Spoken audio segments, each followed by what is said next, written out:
楚风，还是那句话，关于本尊的事情，不要与其他人去说，就当没有遇到过本尊吧。龙邪大人的声音响起的同时，一道结界门便凭空而现，刚好落在楚风的面前。龙邪大人是要放楚风离开了，可是那离开的大门明明就在眼前，可楚风却有些不太想走了。他对这神秘存在的身份实在太好奇了，所以楚风还想询问一些事情，只是还没来得及开口，那结界门便释放出一股吸力，将楚风强行吸入其中。穿过结界门，楚风已是回到了广场的上空，但此时的广场上空可不仅是楚风自己，这虚空之上四处都能看到卧龙武宗之人的身影，他们不仅快速飞掠，还不停地呼喊着楚风的名字。所有人都在紧张地寻找着楚风，甚至已经有些绝望，有些人都哭了出来。那些与楚风关系亲密的人倒也罢了，许多楚风见都没见过的人竟然也在哭，尤其是那些女弟子们，更是哭得鼻涕一把泪一把，那叫一个伤心。而人们之所以会如此，乃是因为他们都觉得楚风可能与大劫一同毁灭了，还都以为楚风死了。所以当楚风出现之后，第一个看到楚风的人甚至不敢相信自己的眼睛，那是楚风吗？我会不会看错了？大家快看，楚风，那好像是楚风，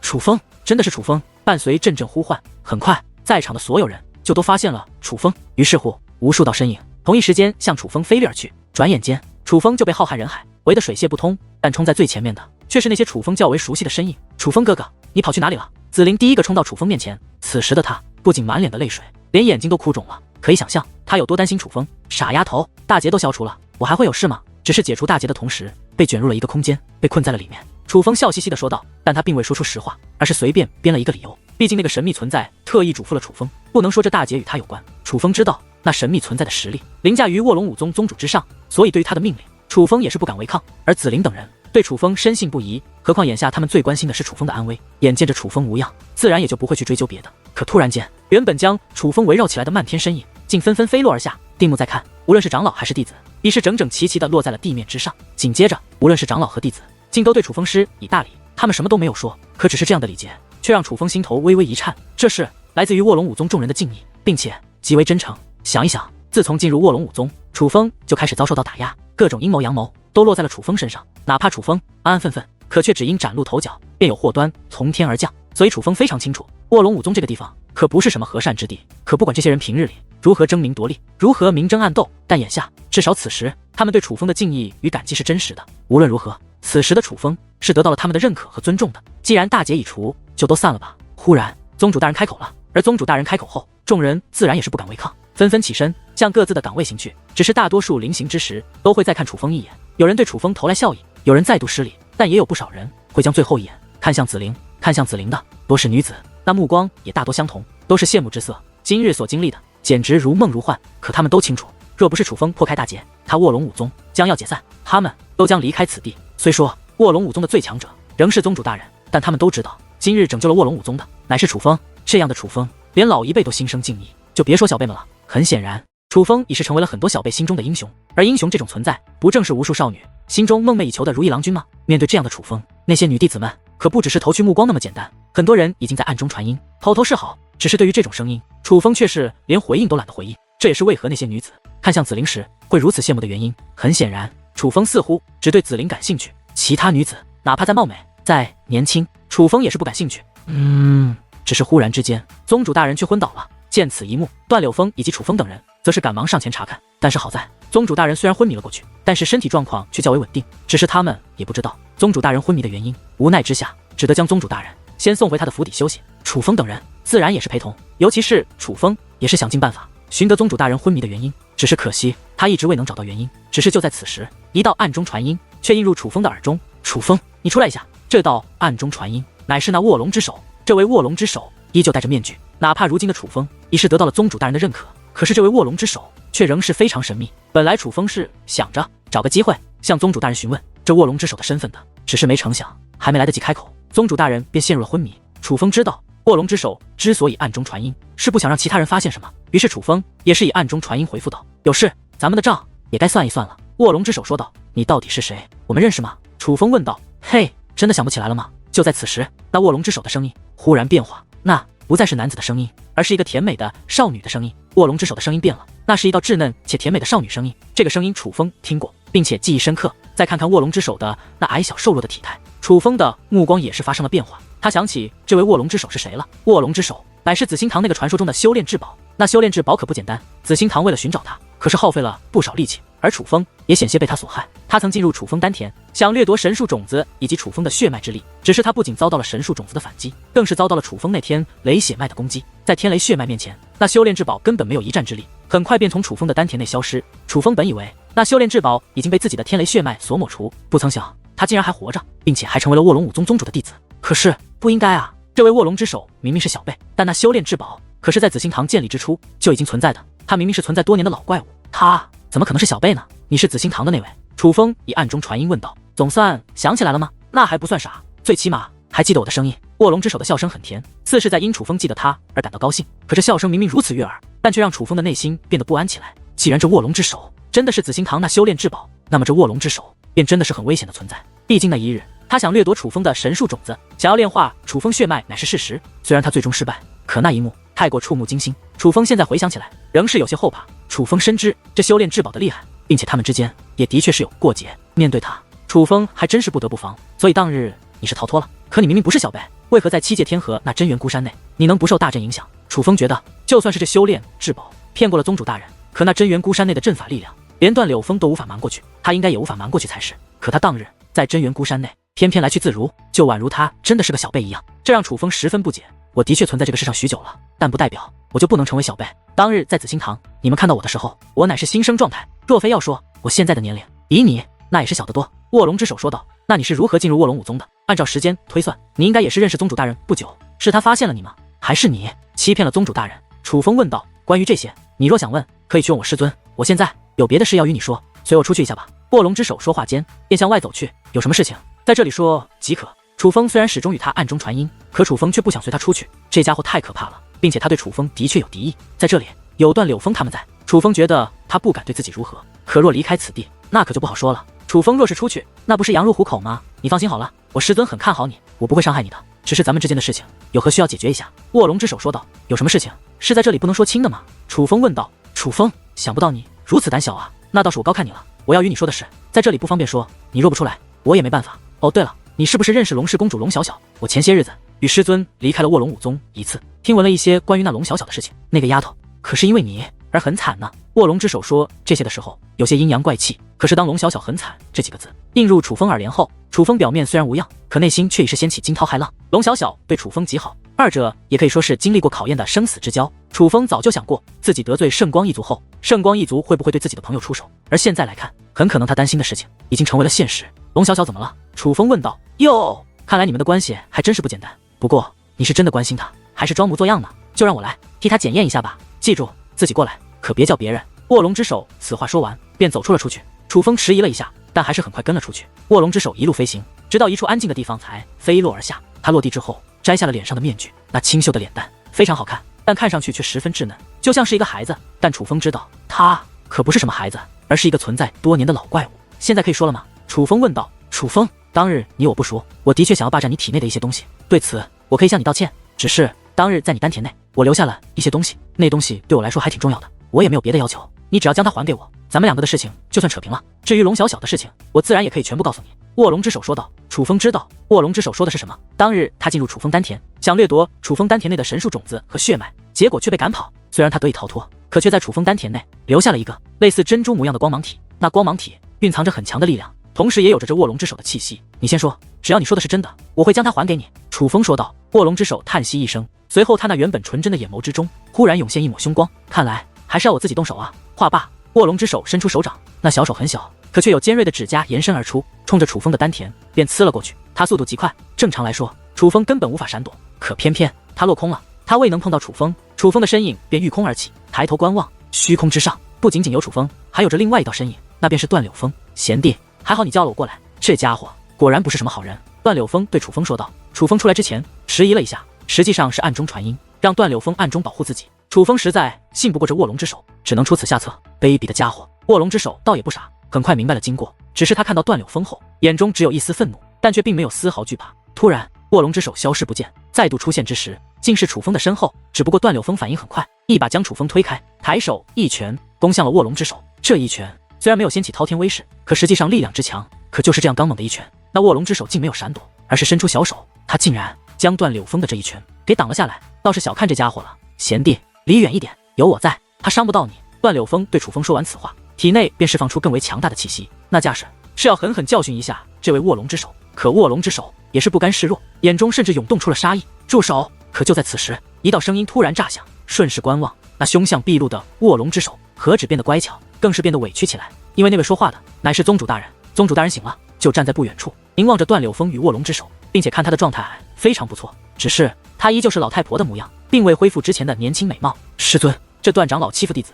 见到宗主无恙，那卧龙之首赶忙跑到宗主大人面前，想要个人先告状，在我面前还要演戏。可宗主大人看向卧龙之首时，却是满眼的凌厉。师尊，弟子知错了。看到这目光，那卧龙之首也是吓得不轻，桀骜不驯的他竟立刻跪在了宗主大人面前，那个模样与先前的他简直判若两人。先前的他简直天不怕地不怕，可现在的他就像是一个犯错后害怕受罚的孩子。宗主大人，你没事了。此时段柳风以及楚风也是来到宗主面前，看到宗主大人状态良好，他们也是非常的高兴。至于卧龙之首的事情，有宗主大人在这，他们自然也不担心。我身体无碍，不必担心。楚风，刚刚究竟怎么回事？与我详细说来。宗主大人对楚风问道，而楚风也是将事情的经过一五一十的告诉了宗主大人。温雪，你说实话，遗弃在楚风体内的究竟是什么？休要瞒我，如果不然，就再将你关起来。宗主大人看向卧龙之首，虽说目光只是落在卧龙之首身上，可站在一旁的楚风与段柳风却也都能感受到那目光的压迫。师尊，是弟子的命魂，我怕楚风知道那是我的命魂，不愿将其归还，所以没有直接告诉他。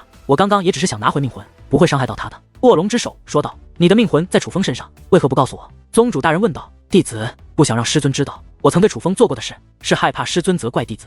卧龙之首说道。你也知道你做的不对。宗主大人问道。师尊，那是弟子遇到您之前的事情，弟子现在已经改变心性，不会再作恶了。卧龙之首赶忙辩解，做过的错事就要付出代价，那命魂如今在楚风体内，是不是要归还于你？要楚风自己做决断。宗主大人此话说完，便看向楚风，楚风，要不要归还，看你自己。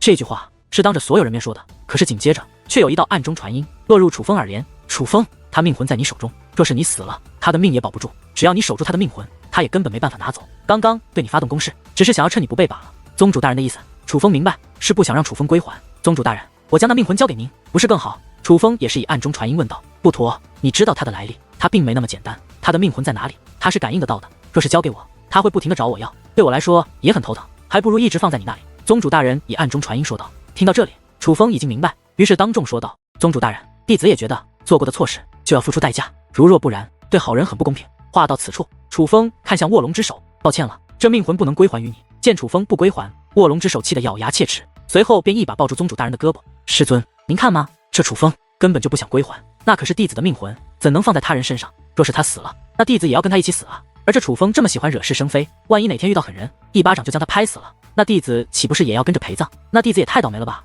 师尊，您要为弟子做主啊！这卧龙之首撒娇的样子，还真是楚楚可怜。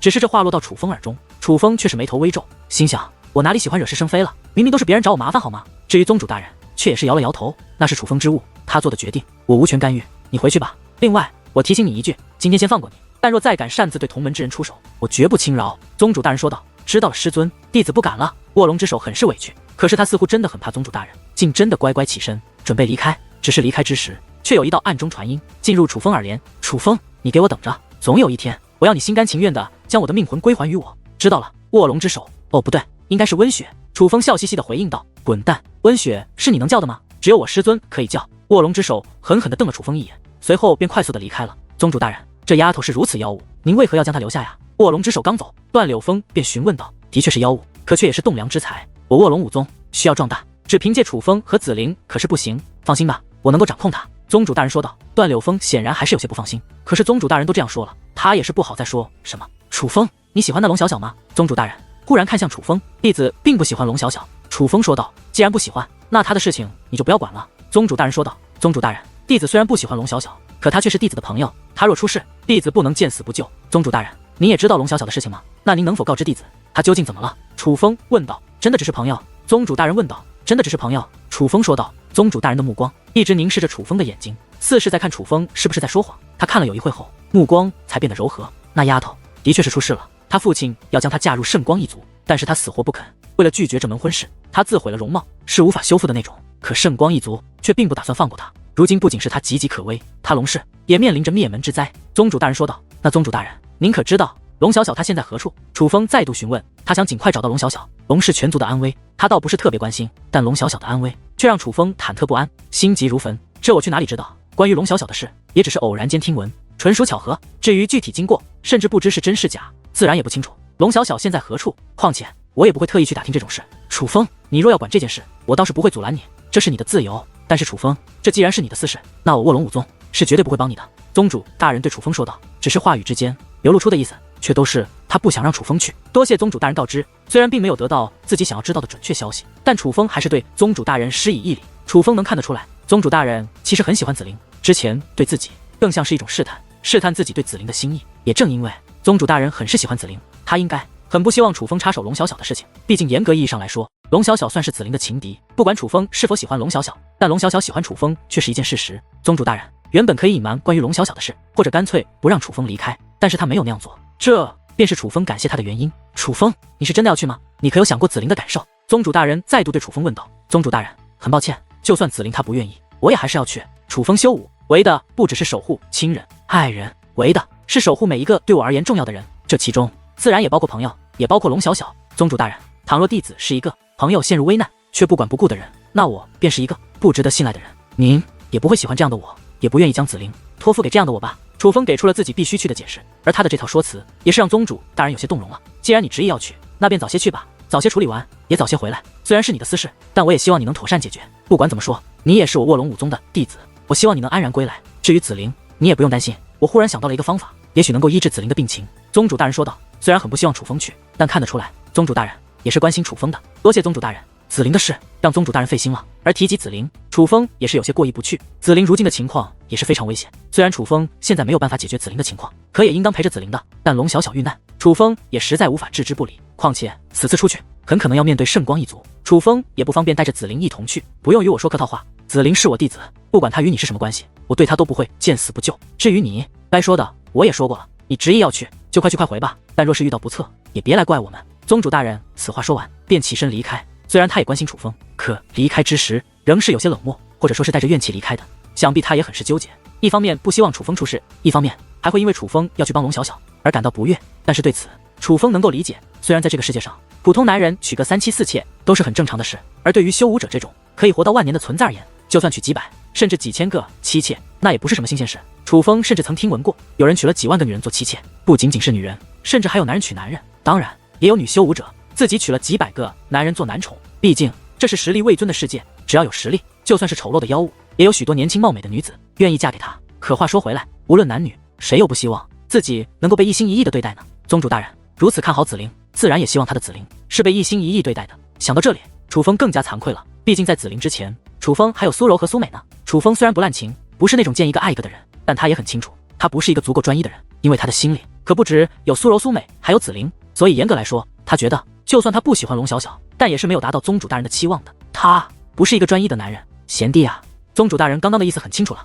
看来这件事为兄也是帮不到你了，你若非要去管，就只能靠你自己了。段柳风对楚风说道。段兄，我知道的，我自己能够解决。楚风淡淡一笑，露出了一抹自信的笑容。可实际上，这抹自信是强挤出的。若只是龙氏，现在的楚风真不放在眼里。倘若真的与圣光一族有关，楚风心中也是有些没底，他并不知道圣光一族具体的实力。想到这里，楚风对段柳风问道：段兄，你可知道圣光一族的族长圣光玄烨是何修为？不清楚。段柳风摇了摇头。就在楚风有些失落的时候，却有一道暗中传音映入楚风耳帘。其实我知道圣光玄烨的修为在6品武尊，但是动用血脉之力的话，他是可以达到7品武尊的。以你的实力，其实可以对付，但必须出其不意，不能让他的修为提升到7品武尊。不过我听闻他身上好像有守护至宝，具体是什么我也不得而知。总之若是可以，还是不要与圣光玄烨发生正面冲突，能避战最好是避战。圣光一族如今的确不强，可身为圣光一族族长的圣光玄烨还是有些手段的，毕竟他在祖武天河内没有对手，若是隐藏一些手段，也是很有可能的。对了，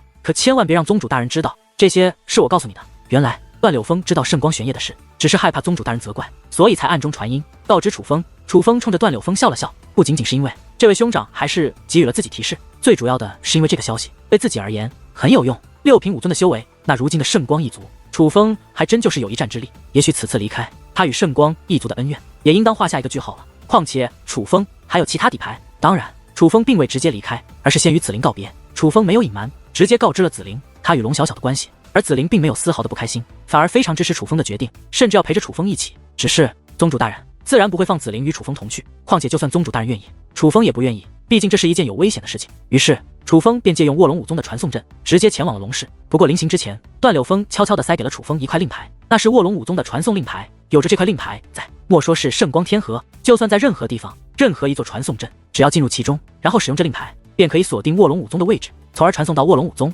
通过卧龙武宗的传送阵，楚风直接来到了龙室的领地内。而以楚风现在的手段，很是轻松的便潜入了龙室内部。当然，打探消息这种事，对于楚风而言，更是轻而易举。楚风一边寻找龙小小的下落，也便询问事情的真相。而楚风发现，在龙室之中，关于龙小小与圣光一族的婚事，已经不是秘密。在这里，楚风得到了更为详细的经过。圣光一族的确要与龙氏定亲，指定龙小小嫁给圣光宇。对于这门婚事，龙氏族长自然是极为赞同，只是却遭到了龙小小的极力反对。为此，龙小小还采用了极端的方式，他以自毁容貌为代价，来表达拒绝这门婚事的决心。这样的举动自然是激怒了圣光一族，但愤怒的圣光一族并没有打算放过龙小小。圣光一族还是要龙小小嫁入圣光一族，只是嫁的不再是圣光宇，而是一个名为圣光家豪的男人。而这个圣光家豪根本算不上圣光一族的少爷，是圣光一族内一个底层的族人，据说还是一个智力有缺陷的残疾。先不说龙小小在龙氏的公主身份，直说她的天赋，哪怕圣光宇都比不过。龙小小在整个圣光天河内都可以用天之娇女来形容，将这样的龙小小嫁给一个智力有缺陷的人，是何用意？圣光一族是故意的，就是用这种方式来报复龙小小。龙小小不是不愿意嫁给圣光宇吗？那圣光一族就成全龙小小，但圣光一族也要让所有人知道，他们看上的女人就必须嫁入圣光一族，只是这待遇却是天差的别。倘若嫁给圣光宇是荣耀，那么嫁给圣光家豪便是羞辱。可哪怕如此，龙氏族长还是同意了。龙氏族长为了自己的家族选择妥协，楚风不是不能理解，可是他作为龙小小的父亲，如此牺牲自己女儿，楚风便难以理解。再想起之前龙氏族长所做的种种，楚风心中的怒火已经在熊熊燃烧。毕竟他也清楚，其实龙氏族长从始至终都是一个自私自利的人。虽然打探到了事情的原委，但是楚风最关心的还是龙小小的下落。不过好在龙小小的下落并不是秘密，如今龙小小就在龙氏族长的领地之内。说的好听的是他得以与龙氏族长一同生活，但是实际上就是被软禁了而已。他是被自己的亲生父亲所软禁。楚风很快来到了那龙小小被软禁的地方，那是一座立于绝美景色之中的宫殿，不止奇花异草、鸟语花香，就连珍奇灵兽也是随处可见。这样美轮美奂的地方，哪怕龙氏之中也不多见。只从外面来看，能在这样的地方生活，还真是极大的宠幸。可宫殿外却有着一层无形的结界，将那宫殿封锁的严严实实。那可不是寻常的结界阵法，而是一种结界至宝。不仅外面的人进不去，里面的人也休想出来，除非是武尊境强者，否则想要破开这结界可并不容易。但是对于楚风而言，这结界仍是不值一提，根本不用动用武力，只是凭借他精湛的结界之术，楚风便在这结界至宝没有受损的情况下，穿过了这道结界，踏入了宫殿之中。进入宫殿的大堂，楚风便看到了一道身影，只是一道背影，楚风便认出那正是龙小小。看到龙小小，楚风内心有些复杂，明明过去的时间并不长，可却仿佛已经许久没有见到了龙小小一样。此时的龙小小背对着楚风，他坐在木椅之上，望着窗外，一言不发。楚风没有直接现身，而是绕到龙小小身前，想看看龙小小此时的脸。他是想确定龙小小的脸是否真的毁容了。可是这一看不要紧，楚风的心咯噔一下，那感觉就像是自己的心被撕裂了一样的疼，一阵一阵的疼痛自心脏传来，席卷全身，那感觉比自己胳膊被斩断还要难以承受。龙小小此时的脸真的毁容了，满脸的刀痕，何止撕裂皮肤，连骨骼都是受损，皮开肉绽之下，连牙齿都是全部露了出来。倘若说骷髅恐怖，那么此时皮开肉绽下又隐隐可见白骨的脸，比纯粹的骷髅还要恐怖。再想一想龙小小之前美丽的脸庞，楚风怎么能不痛？就算是一个陌生人，见到她从绝美面容变成这副模样，也会于心不忍，何况是龙小小呢？而最令楚风不忍的是，他身为界灵师，能够看穿本质。龙小小这伤势真的很重，是用特殊冰刃割伤的，不只是肉体上，在灵魂上也是留下了永久性的伤害。就连楚风这种挥手间就能让无数座宫殿拔地而起的界灵师，面对此时龙小小的脸，竟也是无能为力。这是楚风他都无法治愈的伤。看到龙小小的伤势，楚风忽然没有勇气现身了。他不是不敢面对龙小小，而是怕龙小小无法面对他。楚风知道龙小小的心意，一个女孩子面对自己喜欢的人，自然希望是以完美的姿态，怎么可能愿意以这个模样面对楚风这个家伙？他还敢来？忽然，楚风的目光变得冷冽。楚风看向外面，有一道身影自远处御空而来，虽然距离很远，但楚风仍是一眼就认出了他是谁。这位乃是龙氏的统治者，龙氏族长。龙氏族长直奔这座宫殿而来，他手持秘宝，轻松地破开结界，踏入了宫殿之中。楚风近距离之下，能够更加清晰地看到这位龙氏族长的表情。比之从前，这位龙氏族长看着自己的这位宝贝女儿，已经没有了曾经的疼爱，他的目光有些冷漠，也有些纠结，当然也有心疼，只是心疼很少。总结成一句话，那是一种恨铁不成钢的目光。小小，不要怪我，我这也是为了你好。龙氏族长对龙小小说道，但龙小小没有任何回应，就好像听不到龙氏族长的话一样。小小，你也是我龙氏的一员，难道你就不想为龙氏出一份力？我也不想让你嫁给圣光家豪，你嫁给他，那对我龙氏来说也是一种耻辱。可这怪不得父亲，这要怪也是怪你。本来你可以嫁给圣光宇的，你若是嫁给圣光宇，那将是何等的荣耀！是你自己非要毁了自己的脸，毁了我龙氏的这份荣耀。龙氏族长说到这里，龙小小终于有了反应，他突然站起身来，看向了自己的父亲。是我自己毁的吗？龙小小恶狠狠地看向龙氏族长，那凶狠的眼神根本不像是一个女儿看向父亲时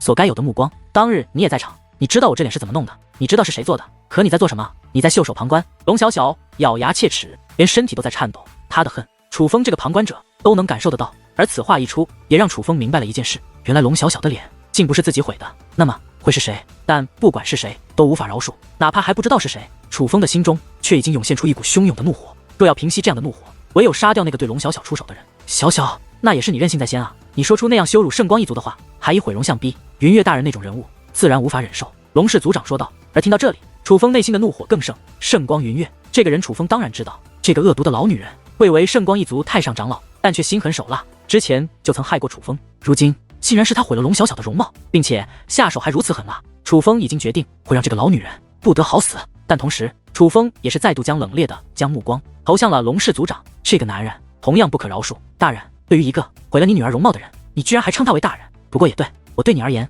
只是需要利用的人罢了，你何曾有真的把我当作女儿看待？龙小小一阵冷笑，对他的这位父亲，他早已失望透顶。小小，龙氏族长还想解释，可话还未说完，龙小小便抢着说道：不要再说了，我已经说过了，我会嫁入圣光一族，但你记住，我嫁入圣光一族之后，他们一定要放我母亲自由，如若不然，我不仅不会原谅圣光一族，我同样不会原谅龙氏。话罢，龙小小便转过头去，不愿再看自己的这位父亲。而听到这里，楚风也是得知了另外一件事，圣光一族似是在用龙小小的母亲来逼着龙小小嫁入圣光一族，而这件事很可能与龙氏也脱不了干系。小小，我知道你现在是带着怨恨嫁入圣光一族的，但我希望你能够安心留在圣光一族，以圣光一族的能力，只要你表现得好，你的脸其实是能够治愈的。龙氏族长说道。我想安静，请你离开。龙小小很不耐烦地说道。看着这样的龙小小，龙氏族长脸色则是微微变化。小小，我知道你在坚持什么，为什么将自己弄成这个模样，也不愿意嫁入圣光一族？是楚风对吗？但是楚风他会不知道你的心意吗？他那样聪明的人，他会不懂吗？但他曾有给你许诺过什么？你看到当日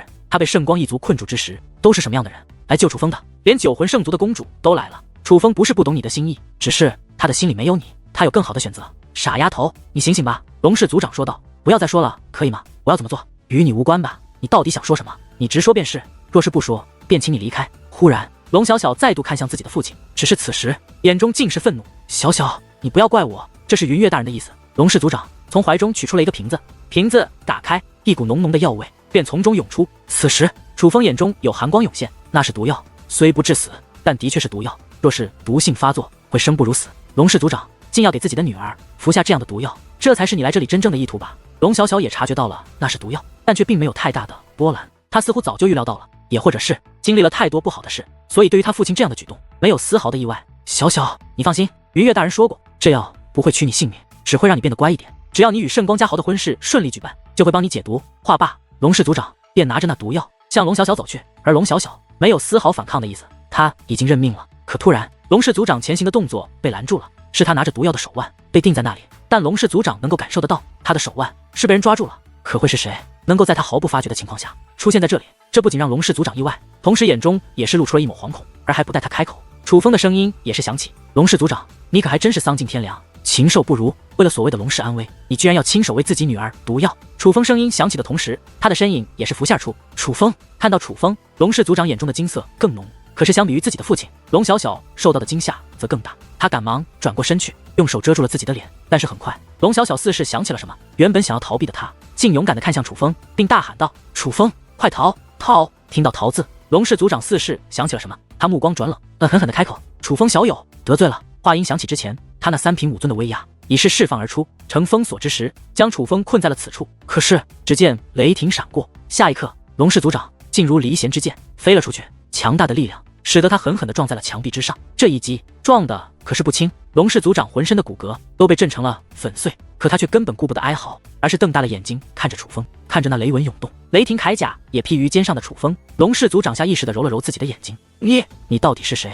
龙氏族长开口问道。他不相信眼前的是他认识的楚风。当初与楚风告别之时，楚风还只是6品至尊，可是眼前这位在雷纹与雷霆铠甲同时施展的情况下，修为却达到了恐怖的4品武尊境，这比他还是他还是强出了足足一品。不仅仅是他，就算群妖圣殿殿主以及于是天族族长，也不是这位的对手啊！这样的修为，在当今圣光天河内，除了圣光一族内的那几位大人物，他是根本无人能够抗衡。这怎么可能会是楚风呢？楚风还只是一个小辈啊，距离当日一别，明明过去没有多久，楚风怎么可能在这么短的时间内就成长到这样的地步？就算他再如何逆天，也不可能成长到这一步才对。龙氏族长，你是被你的自私蒙蔽了双眼吗？居然连我是谁都认不清了！楚风一步一步地走向龙氏族长。楚风，你真是楚风？楚风，你听我解释，我是被逼无奈啊！龙氏族长虽仍不愿相信这是楚风，但却也是赶忙辩解，因为他从楚风的眼中感受到了杀意，他必须辩解，否则可能会死。但辩解的同时，手掌却悄悄摸向了腰间的乾坤袋，他神不知鬼不觉的便从乾坤袋内取出一张符纸，且立刻将那符纸捏碎开来。楚风，快逃！圣光云月也在这里。忽然，龙小小再度大喊一声：“逃！”他怕是没这个机会了。一道得意的笑声自外面响起，同时一股磅礴的威压也是从天而降，将这片天地都笼罩了起来。那威压极为强悍，乃是四品武尊境。紧接着，一道身影自远处虚空缓缓靠近，那是一位穿着圣光一族服饰，看似极为高雅的老妇人。而楚风认得她，她正是圣光一族的太上长老，是圣光一族内除了圣光玄烨外最强的几人之一。圣光云月，圣光云月似是故意的，他靠近的速度很慢，但威压却是极强，似是想用这种方式来吓到楚风。只是越是靠近，他越是眉头皱起。他发现楚风默说站在原地，没有一丝闪躲的意思，并且在楚风的脸上也看不出丝毫恐慌，而楚风的眼神更是让他不安，那种目光就好像就是在等他到来一样。于是他自乾坤袋内取出几颗丹药，塞入了口中。做完了这件事之后，他才飞落而下，进入这宫殿之内。云月大人，见到云月大人，龙氏族长赶忙跑到了圣光云月的身后。这一幕颇为讽刺，明明他是龙小小的亲生父亲，是龙氏的一族之长，可此时却躲在了毁了他女儿容貌之人的身后。果然，当初族长大人的决定是对的，你对我圣光一族而言真是威胁，当日就应该将你除掉。圣光云月对楚风说道。说的不对吧？当日的你们不是不想除掉我，而是无法除掉我吧？楚风讽刺的一笑，只是这笑容除了讽刺之外，却是冷冷的寒意。四品武尊，我很好奇，你是怎么达到这一境界的？是九魂圣族帮助的吗？圣光云月问道。你好奇的事情还挺多，你怎么就不好奇一下？你是怎么死的？楚风问道。圣光云月一阵冷笑。楚风，我知道你的手段，你不仅修炼神罚玄功，还掌握天赐神体至尊境，你能连续提升3品修为。但现在可是武尊境，至尊与武尊虽一字之差，可两境根本不可相提并论，所以你莫要虚张声势，休想用这种方式来吓唬我，因为我知道在武尊境你根本无法连续提升3品修为。话罢，圣光云月体内由气焰涌现而出，而他的修为竟从4品武尊境提升到了5品武尊境。禁药吗？堂堂圣光一族太上长老提升修为竟然要依靠禁药，难怪我祖武天河会被外人看不起。对于圣光云月提升的修为，楚风却是不屑一笑。可突然一道寒光直奔楚风而去，那是尊兵匕首，是圣光云月，他出手了。他没有想索取楚风性命，可是手中尊兵却直奔楚风丹田而去，是要废了楚风的修为。枪！可就在那尊兵匕首即将击中楚风丹田之际，只见楚风2根手指探出，竟硬生生的将那尊兵匕首拦了下来。圣光云月抬头一看，顿时吓得不轻，而龙氏族长更是吓得嘴巴都在颤抖，连话都说不出来。就连原本担心楚风的龙小小，也是如同石化一般，愣在了原地。只见楚风身上不仅有雷霆铠甲，还有4只圣兽围绕，他神圣无比，霸道非凡，那股气势宛如一尊无可匹敌的战神。但最主要的是，他的修为已是达到了5品武尊境。他们没有想到的是，楚风竟然真的能够在武尊境也连续提升3品修为。妖孽，今日必要你命丧于此！圣光云月眼中狠色更浓，紧接着磅礴的武力自其体内喷涌而出，但却只向手中的尊兵匕首汇集而去。此一时，连空间都在颤抖，就似是察觉到了某种可怕的力量一般。他意识到楚风的可怕，所以不敢有所保留，开始施展全力。这一招非同小可，乃是极强的尊境武技。可是下一刻，他便愣住了，目若呆鸡地看向楚风。他惊愕地发现，他汇集于尊兵的武力竟然全部被化解开来，他所要施展的武技竟然根本无法施展而出。而这化解的人，自然便是楚风，同样是5品武尊，楚风却化解了他的尊境武技。这种事情发生的话，只有一种可能，那就是楚风的战力远远超过于他。你虽然达到了5品武尊，但实际上你的实力远远配不上5品武尊的修为。现在的你与4品武尊根本没有区别。楚风鄙夷地看着这位圣光一族的太上长老，那是真正的鄙夷，发自内心的鄙夷。因为这位太上长老比楚风预想的要弱了太多太多，弱到然后楚风感到失望。楚风手臂猛然抬起，只用双指便直接将圣光云月手中的匕首抢了下来，随后手指一弹，扑哧一声便刺入了圣光云月的丹田。强大的力道不仅洞穿了丹田，更是使得圣光云月倒飞而去。这力道可比对龙氏族长的攻击强得多。圣光云月直接撞穿了这宫殿的墙壁，飞了出去。可是他还没来得及落地，身躯还在半空中，却忽然静止，紧接着又向宫殿的方向飞去。是楚风！只见楚风站在原地，手掌张开，正对着那圣光云月。是楚风运用武力将他强行抓了回去，而一同回去的还有那个尊兵匕首。圣光云月不仅仅回到了宫殿内，还来到了楚风面前。他刚刚落地，便被武力压迫着跪在楚风的面前。他抬头看向楚风，满脸不敢，满眼怒意，刚想对楚风说些什么，可只见鲜血喷涌，他的脸庞变得痛苦不堪，连话都说不出来。是尊兵匕首便再度穿过他的身躯，落在了楚风手中。看到这一幕，龙氏族长躲在角落，一言不发，也不敢逃跑。在那双往日里天不怕地不怕的双眸中，却是满是不安与惶恐。他相信了，这的确是楚风有些熟悉的东西，让他确认了楚风的身份。只是现在的楚风虽然还是小辈身份，却已不是当初他认识的那个小辈。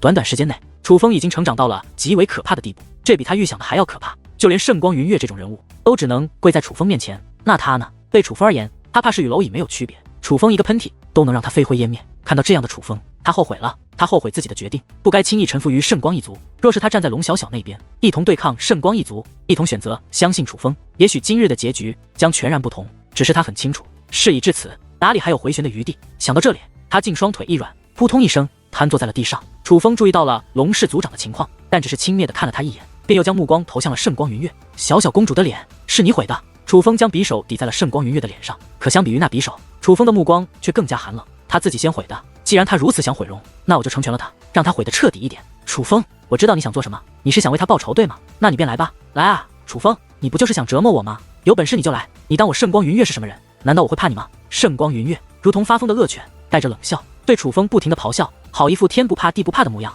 只是你这种人，真的有品尝过什么叫痛苦吗？楚风眯着双眼，那目光有些不屑。圣光云月的却为高权虫，身份超然，可越是这种身份超然之人，楚风越是看不起。因为在楚风看来，他们虽是他人生命如草芥，手上也沾染了无数人的鲜血，给无数人带去过痛楚，可他们自己并未品尝过真正的痛楚。他们从始至终都生活在极为舒适的环境，也正因如此，才造就了如此嚣张跋扈、漠视他人的性格。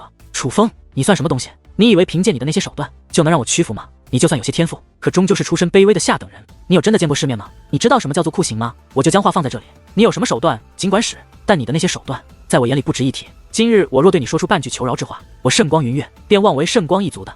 呀！他话未说完，便再度发出一声惨叫，但这一次他叫得撕心裂肺。是楚风。楚风手握匕首，不但自那圣光云月的脸上划过，每一道鲜血喷溅都在那圣光云月的脸上留下一道触目惊心的伤痕。不仅仅是脸上，当脸上皮开肉绽之后，楚风又将匕首挥向了他的身躯。而这种情况下，那圣光云月的惨叫也是越发惨烈，因为那伤的可不仅仅是肉体，而是灵魂。这每一刀下去都是难以修复的伤痕。这一幕就连龙氏族长都不敢直视，他这种化人物，什么场面没见过，什么酷刑没用过。只是现在承受这酷刑的却不是一般的人物，而是圣光一族的太上长老圣光云月。这样的人物会被一个后辈如此惩罚，还是以这种方式，这让龙氏族长都是十分害怕。连圣光云月都是如此，那么他呢？等一下，他将遭受怎样的惩罚？想到这里，他已是瑟瑟发抖。忽然，圣光云月发出更为凄厉的惨叫，只是听到那声音，便让人感觉头皮发麻。原来是楚风直接将那匕首丢进了圣光云月的身躯，匕首如虫子一般快速的在圣光云月的体内奔走，何止经脉尽断，连骨骼都被刺成了粉碎。住手！快住手！楚风，你杀了我！你有本事杀了我呀！圣光云月的眼泪融着血水不断落下，与楚风预想的一样，他只是嘴硬而已，实际上极为脆弱。楚风才刚刚开始，他就已经承受不住了，但这也正常。虽然他位高权重，但却未曾经历过这样的磨难，这对于他而言是难以承受的。杀了你，那不是便宜了你？楚风冷然一笑，随后自乾坤袋取出一个黑色的坛子，坛子打开，黑焰喷出，在那黑焰中，无数条黑蛇钻了出来。虽是黑蛇，但黑蛇浑身都长满了血红色的牙齿，只是看到它们，便让人感觉毛骨悚然。你要干嘛？圣光云月看到那黑蛇，整个人开始向后退去，那是恐惧的本能。干嘛？我要你生不如死！干嘛？我要你生不如死！话罢，楚风手掌一抖，那黑蛇便如同一发发利剑，纷纷钻入了圣光云月的体内。黑蛇入体之后，快速奔走，圣光云月的身体都随着黑蛇的位置变化，而都变得扭曲起来，那感觉他的身躯都会随时爆炸一般。呀！于是乎，更为撕心裂肺的惨叫声在这片天地中不绝于耳，叫得像猪一样，真是恶心。楚风一脸嫌弃，随后袖子一挥，一道结界将圣光云月覆盖。圣光云月仍在挣扎，仍在惨叫，只是那声音却被结界所封锁住了。楚风知道这黑蛇的作用，黑蛇不仅能进入灵魂，还带有毒素，那毒素能让人亢奋，使受折磨的人在痛苦也不会陷入昏迷，而是一直保持清醒状态，去体会那种痛苦，直到精神崩溃为止。所以时间越久，这黑蛇带来的痛苦也就越久。楚风就是要让这圣光云月多体会一下这种痛不欲生的感觉，就是要让他生不如死。处理完圣光云月后，楚风又将目光看向了龙氏族长，只是这一看，楚风却是眉头微微皱起。龙氏族长缩在宫殿角落，他浑身都在颤抖，双腿抖得最为厉害。仔细一看，楚风甚是无奈，眼前所见若是传出去，怕是都不会有人相信。堂堂龙氏族长居然被吓得尿了裤子。小小，这是你的父亲？要如何惩罚他，你自来说。楚风此话说完，还不待龙小小开口，龙氏族长便赶忙爬向龙小小，小小，救救父亲，救救父亲！我不想死，我不想死啊！龙氏族长跪在龙小小面前，抓住龙小小的腿，哭得声泪俱下，痛彻心扉。但若要总结的话，其实就是4个字：贪生怕死。滚！可楚风抬腿一脚，便将龙氏族长从龙小小的身旁踹飞开来。你也配抓着他的脚？你还有这个脸吗？你根本就不配做他的父亲！楚风鄙夷地看着龙氏族长，而龙氏族长根本不堪与楚风对视，也不敢与楚风说话，只是楚楚可怜地看向龙小小。楚风算了，他终究是我父亲，就算再不对，我也不能伤他。龙小小对楚风说道，只是他是低着头说的，他仍不想以这个模样面对楚风。楚风看出了龙小小担心什么，于是走到龙小小近前，伸出他的手掌，想要摸向龙小小的脸庞。龙小小见状就要躲，他怎愿意让楚风的手摸到他此时丑陋的脸庞？别躲！可楚风却是突然开口，而这一开口，龙小小竟真的没有再躲。哪怕他再不情愿，可是他也不想不听楚风的话，他就是这样乖巧。但这样的乖巧只给楚风。看着如此乖巧的龙小小，楚风心中却更不是滋味。他知道，若不是心中有他，龙小小不会以毁容为代价去拒绝圣光一族的婚事，甚至如果他不出现，龙小小也应该愿意接受这样的婚事，毕竟那可是圣光一族。楚风不会忘记第一次遇见龙小小时，龙小小的状态，她可不是表面看起来这么可爱的丫头，她是一个很有手段，很能够分得清利弊的龙氏公主。是楚风让龙小小变了，但楚风的手掌还是摸向了龙小小的脸庞，而楚风手掌所过之处，龙小小的面容开始恢复，是阵法的力量。楚风摸向龙小小的脸，可不仅是因为心疼，而是想要帮她改变面容。当楚风手掌移开之际，龙小小的脸庞已经恢复成了之前的美丽模样。楚风小友，你好手段啊！小小如此伤势，你竟如此轻松的就治愈了。龙氏族长忍不住夸赞叫好。闭嘴！楚风冷冷地瞪了他一眼，而龙氏族长下的身躯一颤，也是不敢再多说半句。楚风，我的脸真的恢复了。龙小小也是抚摸着自己的脸，在他的脸上久违地露出了灿烂的笑容。可越是这样，楚风越不忍心瞒他。小小，我不想骗你，这并非是治愈了你的伤势，这只是一种较为高超的伪装手段。你的脸并未彻底治愈，不过你放心，我一定会帮你治愈的。你还记得当初我的容貌吗？我那个样子都能恢复，你也一定可以恢复。也许怨神婆婆就可以，就算怨神婆婆不可以，这个世界上也会有其他人能够修复。别忘了，我们身处在什么世界？我们身于浩瀚修武界，我们还很弱小。这个世界强大的人数不胜数，他们的强大会超乎我们的想象。别说容貌，就算死去的人，也许有人都可以复活。你的容貌必然……楚风正想尽办法安慰着龙小小，龙小小却忽然深雪白的小手按在了楚风嘴巴上。我知道你可以，就算别人做不到，你也一定可以做得到。龙小小笑着说道，她笑得很灿烂，这一瞬间就像是忘记了所有不愉快，眼中只有美好。但她的快乐其实是来自于对楚风的信赖。她也许不相信其他人，但是她相信楚风。详细与我说说圣光一族之间的事吧，还有你母亲的下落。楚风对龙小小询问道。虽然他已经打探到了许多消息，但是唯有龙小小亲口说出来的，才能让他相信。第4855章邪恶的目的。随后根据龙小小的讲述，楚风的猜测也得到了验证。龙小小的母亲的确是被圣光一族抓走了，而龙小小的婚事将于1个月之后举办。至于龙小小母亲具体被关在何处，且婚事为何1个月之后举办，龙小小皆是不知晓，就连龙氏族长也不知晓。没关系，咱们不知道的，这位一定知道。楚风说话间，将那封锁结界拆开。圣光云月还在哀嚎，只是比之先前，此时的他声音已是虚弱了许多。准确来说，是他整个人的状态都变得极为虚弱。他还活着且清醒，只是看上去却像是快要死了一般。楚风，你杀了我吧，杀了我吧！圣光云月这话是带着哭腔说的，他应该哭了很久了，如今虽仍在哭泣，可眼泪却已经流不出来了。他精神防线已经被楚风近乎击溃，早就没了先前的高傲，现在的他只求一死。不过因为楚风在他身上动了手脚的原因，他想自杀都没机会，所以才希望楚风杀了他。想死不是不行，你求我呀！楚风眯着眼睛看着这位圣光云月，看着这位，楚风心中也是感到畅快淋漓。想当初圣光云月高高在上，看着楚风就像是看着蝼蚁，并且他是真的想除掉楚风，只是却被楚风躲过一劫。现如今二人再度对视，身份却已经发生了转变，年板上的鱼肉还有，但却已经不再是楚风，而是这位圣光一族的大人物。求你了，求你杀了我吧！对于楚风侮辱性的话语，圣光云月竟没有丝毫犹豫，真的对楚风开口求饶。此时的他已经近乎崩溃，已经没有了之前的硬气和嚣张，他只求一死，哪怕失去尊严。这一幕看得龙氏族长都是难以置信，这可是高高在上的圣光云月啊！若非亲眼所见，谁会相信他会落到这般田地？虽然圣光云月已经求饶，可楚风却并没有给他一个了断，而是冷然一笑。紧接着，楚风又拿出一个黑色的坛子，这坛子虽然从外观上来看与先前封着黑蛇的坛子很像，可这坛子上却贴满了刻有结界阵法的符纸。那坛子刚刚拿出来，便发出阵阵刺耳的叫声，哪怕贴满了结界符纸，可那坛子仍在剧烈摇晃。若不是楚风用脚将其踩住，恐怕这坛子都有可能爆炸开来。只用看的也能猜到，这里面必然藏着可怕的凶物。你这是要干嘛？楚风，你到底想怎么样？我堂堂圣光一族太上长老都已经向你求饶，我只求一死，你都不肯吗？看到那贴满符纸的黑色坛子，圣光云月十分恐慌。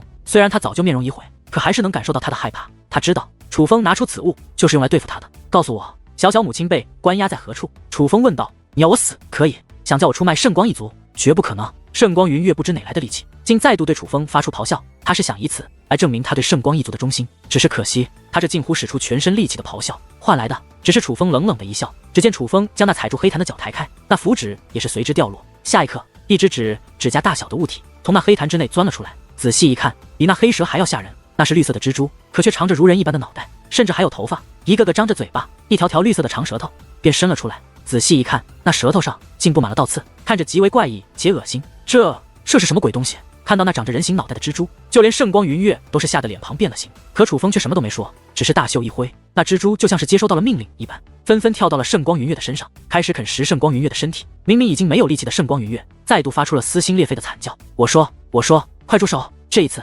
圣光云月很快便妥协了，而楚风只是打了一个响指，那些虫子停止了对圣光云月的啃食，但却仍然待在原地。这一次，圣光云月倒是懂事，很快便说出了龙小小母亲所关押的地方。那关押龙小小母亲的地方，乃是圣光一族的禁地，且有圣光一族另外一位太上长老镇守。对于旁人来说，听到这个消息必然感到绝望，可是楚风却不以为然。圣光一族除了圣光玄烨，怕已经没人是楚风对手，于是继续问道：为何将婚事定在1个月之后？楚风算过日子，龙小小与圣光家豪成婚的日子并不是良辰吉日，所以楚风才觉得有些蹊跷。是。提及此事，圣光云月再度变得犹豫起来，非要逼我继续。楚风眼中狠色更浓，就连一旁看热闹的龙氏族长都是不敢正视楚风这样的目光。他之前虽也知道楚风不是善类，可当楚风真的能够威胁到他们的时候，他才真正意识到这个年轻人有多可怕。至于圣光云月，楚风刚刚开口，他便立刻妥协了。我说，是族长大人意识到龙小小不会真心归顺我们圣光一族后，便布置了一座密阵。那是族长大人在一座远古遗迹中学来的密阵，那密阵可以将血脉炼化，转为修炼之物，只是要求苛刻，在特定的时间到达时，必须立刻开始炼化。圣光云月说道。此话一出，莫说楚风，就连龙氏族长的脸色都是变得难看起来，而楚风更是满眼怒容。他们本来只是以为圣光一族必须让龙小小嫁过去，却没想到他们居然计划毁了龙小小，要将龙小小活生生的炼化成修炼之物。圣光一族那可是圣光天河的统治者，可是此举与魔教有何区别？得知圣光一族真正的目的居然是要炼化龙小小，楚风顿时怒火中烧，但并未发作，而是强压着怒火继续提问。既然都做了这样的决定，何不直接将龙小小抓过去？为何非要她嫁过去？楚风问出了自己心中的不解。既然最终目的是要龙小小死，那么要龙小小嫁入龙氏就是多此一举，但圣光一族应该不会多此一举才对，所以楚风才好奇他们的目的。是你族长大人知道你与龙小小的关系非同一般，他觉得让龙小小嫁入圣光一族对你来说是一种羞辱，也许能够将你引出来。我一直留在龙氏，并非只是看管龙小小，而是在等你。圣光云月说道。这就解释得通了，原来还是冲着我来的。楚风说话间探手一抓，将掉落在宫殿地上的毒药抓了起来，那是先前龙氏族长要为龙小小服下的毒药。当然，真正的指使者其实是圣光云月，这药并不简单，应该也与那所谓的要将小小炼化的密阵有关吧？楚风拿着毒药对圣光云月问道。是，现在服下此药，1个月后再进入密阵，才能达到最佳功效。圣光云月说道。居然如此有经验，看来你圣光一族已经不是第一次做这种事了。楚风问道。圣光云月虽然没有回答，可是他那尴尬的模样却已经验证了楚风的猜测。忽然，楚风取出锁链，将圣光云月捆绑了起来。楚风，我该说的都说了，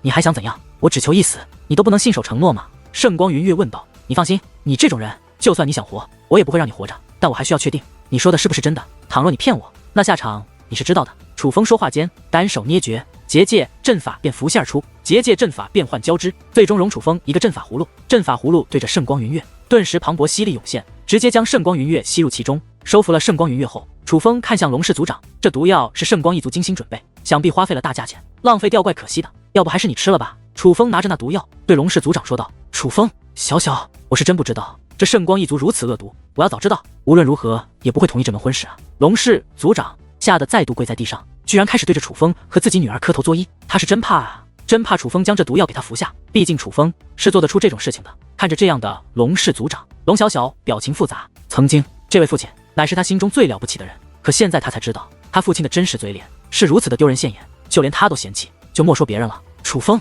算了。龙小小很是羞愧地看向楚风，虽然很羞愧有这样的父亲，可他还是不忍心杀掉他的父亲。他是你父亲，你说不让他死，我不会让他死的。只是这种人不给一些教训，他是不会老实。楚风将那毒药收了起来，可是紧接着却取出另外一个瓶子，瓶子打开，一股恶臭便从瓶子之中喷涌而出，且直奔龙氏族长走去。楚风，饶命啊！龙氏族长知道楚风手中那瓶子内是另外一种毒药，于是一边求饶，一边起身想要逃跑。可他没跑出多远，一股吸力便将他笼罩，直接飞落掉了楚风面前。楚风捏开他的嘴巴，直接将那毒药灌入了龙氏族长的口中。毒药入口，龙氏族长跪在地上，拼命呕吐，似想将那毒药吐出来，只是可惜却是于事无补。你放心，这个是我自己炼制的毒药，它是有解药的，只要你乖乖听我的安排，我保证你能活着。但你若胆敢跟我玩花样，我会将这毒药赏你们龙氏族人每人一瓶，我会让你龙氏从这个世界彻底消失。楚风对龙氏族长说道。楚风小友，我不敢了，我再也不敢了。其实你就算不逼我服下这种东西，你说的话我也会照做。小小是我女儿啊，我也想替她讨回公道，但是我能理解你，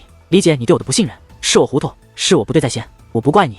楚风小友，你有什么吩咐尽管说，我都会照做。龙氏族长倒也识时务，毒药已经服下，他没有丝毫怪楚风，反而表现出了绝对的服从。你就当做什么都没发生过。我希望1个月后的婚礼正常举办，但是小小我要先带走，所以你应该知道怎么做。楚风说道。包在我身上，我一定会让这个婚礼顺利举办的，绝对不会让人发现圣光云月遇害，也不会让人知道小小被你带走了，更不会让人知道你来过。龙氏族长说道。龙族长，我可以告诉你，圣光一族就算不除，我也会让他们无法再成为你龙氏的威胁。只要你不再犯错，我保你龙氏可以繁荣昌盛。不过这一切都是因为你有一个好女儿，但只限这一次，你再敢做出让我恶心的事，就算小小也保不住你。